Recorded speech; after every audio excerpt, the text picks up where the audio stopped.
नमस्कार, म निरबहादुर श्रेष्ठ, जनप्रजातान्त्रिक पार्टी नेपालको अध्यक्ष। आज म यहाँहरुमा देशको समसामयिक विषयमा केही महत्त्वपूर्ण कुराहरू यहाँहरुमा चाहिँ राखौं भन्ने हिसाबले आज म यहाँहरुमा आएको छु।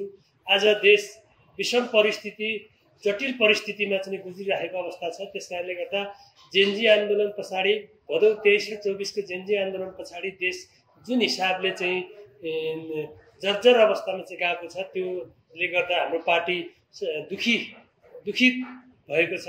त्यसकारणले गर्दा यो देशमा फेरि पनि चाहिँ संविधान विहीनता, फेरि पनि चाहिँ अराजकता, फेरि पनि चाहिँ यो देशमा चाहिँ नयाँ खालको चाहिँ माहौल क्रिएट भइरहेको अवस्था छ। त्यसकारणले गर्दा यो देशमा चाहिँ अहिले जेनजी आन्दोलन पछाडिको चाहिँ सरकारले, अन्तरिम सरकारले जुन ढङ्गले काम गरिरहेको छ, त्यो चाहिँ देश र जनता र जेनजी आन्दोलनको मर्म र भावना विपरीत काम भइरहेको चाहिँ हाम्रो पार्टीले निष्कर्ष निकालेको छ।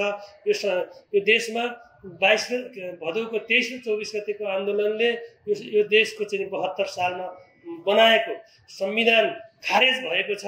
चाहिँ जुन कार्यपालिका, न्यायपालिका र व्यवस्थापिका तीनवटै चाहिँ संस्था ध्वस्त र चाहिँ संविधानको संरक्षण गर्ने जुन चाहिँ राष्ट्रपति भवन सहित चाहिँ जलाइसकेको अवस्था हुँदा यो देशमा संविधान विहीनता, संविधान खारेज भइसकेको, जलिसकेको अवस्थामा संविधान विहीनताको बीचबाट चाहिँ जेनजी आन्दोलनको चाहिँ मर्म र भावना र सहितको चाहिँ रगतको चाहिँ बलबाट बनेको चाहिँ यो सुशीला सरकारले आज चाहिँ जुन निकास दिनुपर्ने थियो त्यो निकास दिन सकिरहेको छैन।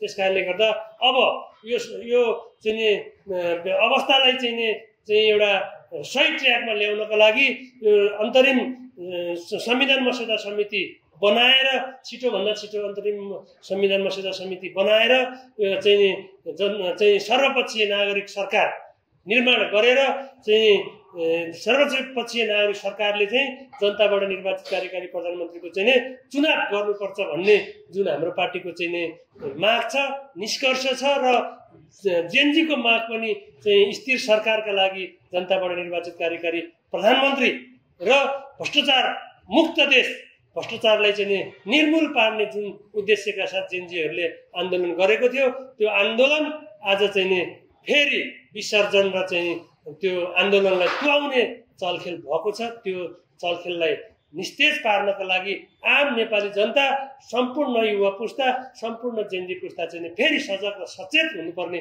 अवस्था आएको छ। त्यसकारणले गर्दा हामीले यो देशलाई सही ट्र्याकमा लानको लागि, यो देशलाई समृद्ध बनाउनको लागि, यो देशको स्वाभिमानता रक्षा गर्नको लागि, यो देशमा चाहिँ राष्ट्रियता रक्षा गर्नको लागि चाहिँ फेरि चाहिँ आम नेपाली जनता एकजुट भएर यो चाहिँ भ्रष्ट दलाल, यो चाहिँ विदेशबाट सञ्चालित विदेशी दलालहरूको चाहिँ योजनाबाट सञ्चालित यो सरकारलाई निस्तेज पार्नुपर्छ, यो सरकारलाई अपदस्थ गर्नुपर्छ र नयाँ चाहिँ नागरिक सरकार निर्माण गर्नुपर्छ भन्ने हाम्रो पार्टी जनप्रजातान्त्रिक पार्टी नेपालले चाहिँ जोडदार ढङ्गले चाहिँ सरकारलाई चाहिँ यो माग गर्न चाहन्छ र छिटोभन्दा छिटो यो सुशीला सरकारले राजीनामा दिएर चाहिँ सर्वपक्षीय नागरिक सरकार निर्माण गरी चाहिँ अन्तरिम संविधान मार्फत सर्वपक्षीय नागरिक सरकार निर्माण गरी यो देशमा चाहिँ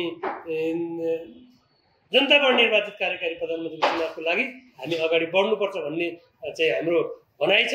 त्यस साथसाथै यो देशमा आम नागरिकहरू, आम चाहिँ जनताहरू चाहिँ बर्बर पीडामा चाहिँ रोइरहेको अवस्था छ। कुन विषयमा भन्दाखेरि यो देशमा चाहिँ यो ब्याङ्क, वित्तीय संस्था, लघुवित्त पीडित, मिटर ब्याजीहरू लेखको कारणले गर्दाखेरि जनताहरू रुन पर्ने अवस्था छ।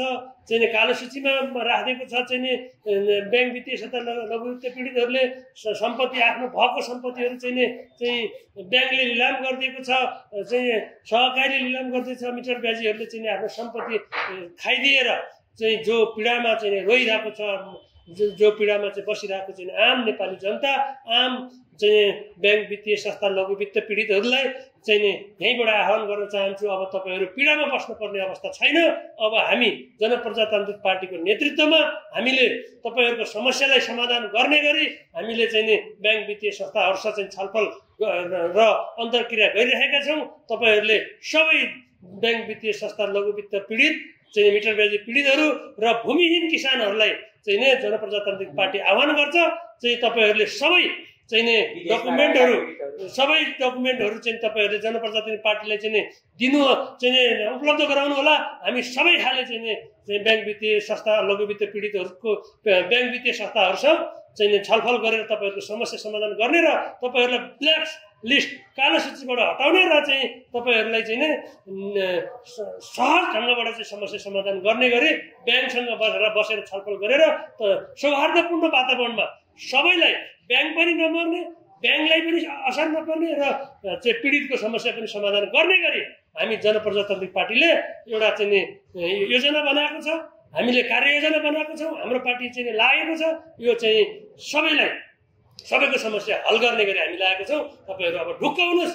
तपाईँहरू जनप्रजातान्त्रिक पार्टीको चाहिँ गैडा चुनाव चिन्हको चाहिँ छातामुनि छिटोभन्दा छिटो सम्पर्कमा आउनुहोस्। छिटोभन्दा छिटो चाहिँ तपाईँहरू यहाँ आउनुहोस्। फेरि तपाईँहरूलाई चाहिँ जनप्रजातान्त्रिक पार्टीले चाहिँ चुनावका लागि भन्नु होला। हामी चुनावलाई चाहिँ हामी महत्त्व दिएको छैनौँ।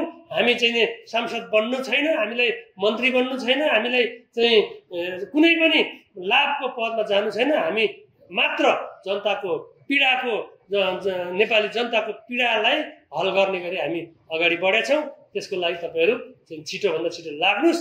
तपाईँहरू लाग्नुपर्छ। तपाईँहरू जाग्नुभयो र चाहिँ तपाईँहरूले हामीलाई जनप्रजातान्त्रिक पार्टीलाई चाहिँ एउटा जगाउनु भयो भने हामी हाम्रो मार्फत जनप्रजातान्त्रिक पार्टी मार्फत ब्याङ्क वित्तीय संस्थासँग सहमति सल्लाह गरेर चाहिँ हामी हल गर्नको लागि अगाडि बढिसकेका छौँ। त्यस कारणले गर्दा तपाईँहरू छिटो तपाईँहरूको समस्या चाहिँ हामी मार्फत चाहिँ ब्याङ्कसम्म पुर्याउनको लागि पनि तपाईँहरू तात्नुपर्ने हुन्छ। तपाईँहरूले तात्नु भएन, समस्याग्रस्त मान्छे नै तातेन चाहिँ जो पीडित छ त्यही नै तातेन भने जो चाहिँ हामीले त चाहिँ ब्याङ्क वित्तीय संस्था लघु वित्त पीडित, मिटरबाजी पीडित, भूमिहीन किसान मजदुर जो चाहिँ भुइँ मान्छे जो चाहिँ गरिखाने वर्गको चाहिँ पक्षमा चाहिँ बोल्दै राष्ट्रको पक्षमा, जनताको पक्षमा, माटोको पक्षमा, यो स्वाभिमानताको पक्षमा हामीले चाहिँ सधैँ अहोरात्र काम गरिरहेका छौँ, काम गर्नेछौँ र चाहिँ तपाईँहरूलाई चाहिँ त्यही आह्वान गर्न चाहन्छु। हामी चाहिँ यो देशलाई समस्याबाट चाहिँ निकास दिनको लागि हामी लाग्नेछौँ भन्ने चाहिँ म भन्न चाहन्छु। सुशीला कार्की सरकारलाई तपाईँहरू नमान्ने होइन, यो सुशीला कार्कीको सरकार त चाहिँ आफैमा अवैधानिक छ।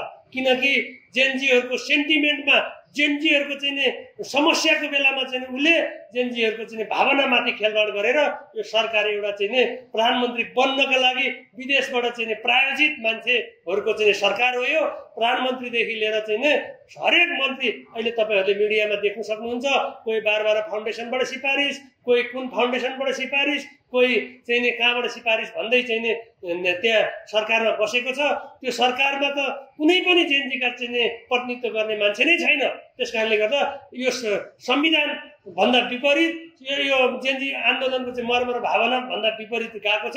त्यस कारणले गर्दाखेरि यो सुशीला सरकार छिटोभन्दा छिटो चाहिँ राजीनामा दिनुपर्छ र देशलाई निकास दिनको लागि, जनताबाट निर्वाचित कार्यकारी प्रधानमन्त्रीको चुनाव गराउनको लागि चाहिँ अन्तरिम नागरिक सरकार निर्माण गर्नको लागि चाहिँ यो सरकारले छिटोभन्दा छिटो राजीनामा दिनुपर्छ र त्यसका नेतृत्व गर्नको लागि हामी जनप्रजातान्त्रिक पार्टी तयार छ। त्यस कारणले गर्दा हामी सम्पूर्ण चाहिँ नेपाली जनताको उत्पीडित जनसमुदायको चाहिँ पीडित चाहिँ जनताहरूको प्रतिनिधित्व गर्नको लागि हामी तयार छौँ। भनेपछि सुशीला कार्की सरकारले गराउने चुनावमा तपाईँहरू भाग नलिने अहिलेसम्मको नलिने।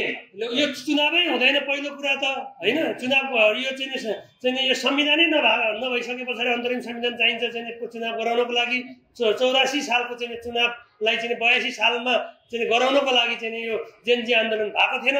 यत्रो ठुलो तहस नहस, यत्रो ठुलो परिवर्तन, यत्रो ठुलो क्रान्ति सफल भइसके पछाडि सबै 7 सालदेखि आजसम्म हेर्नुहोस् कुनै पनि चाहिँ आन्दोलन पछिको चाहिँ उपलब्धि भनेको अन्तरिम संविधान मार्फत अन्तरिम सरकार सर्वपक्षीय अन्तरिम सरकार बनाएर नागरिक सरकार बनाएर चाहिँ चुनाव गराएको अवस्थामा यो सरकार मात्रै फेरि चाहिँ त्यही पुरानो संविधानलाई बिउत्याएर पुरानो चाहिँ सरकार चाहिँ दलहरू मार्फत परिचालित र विदेशी चाहिँ दलालहरूबाट परिचालित चाहिँ प्रधानमन्त्री बनाएर सरकार बनाएर चाहिँ यो देशको हल हुँदैन, जेनजीहरूको चाहिँ माग पुरा हुँदैन। धन्यवाद।